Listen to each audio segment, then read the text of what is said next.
Hi, it's Cindy with Amerifirst, and I just sent you a link, an email link to this Chrome Remote Desktop.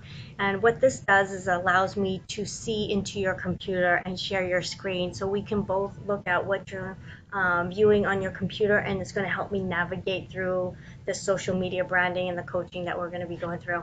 So once you hit the link, you're going to hit launch application, and it's going to open up the program. So you're going to click on it and then go and hit run. I already have this on my program, so it's going to, I'm not going to reinstall it. But then it's going to ask to allow this application to make changes to your device. Go ahead and hit and click yes.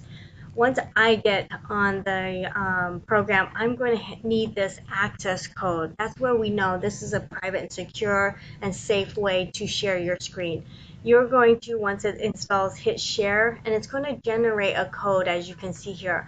This is the code I'm going to need. So when I copy this, I'm going to actually on my end put the code here, and then I'm going to ask for it to connect.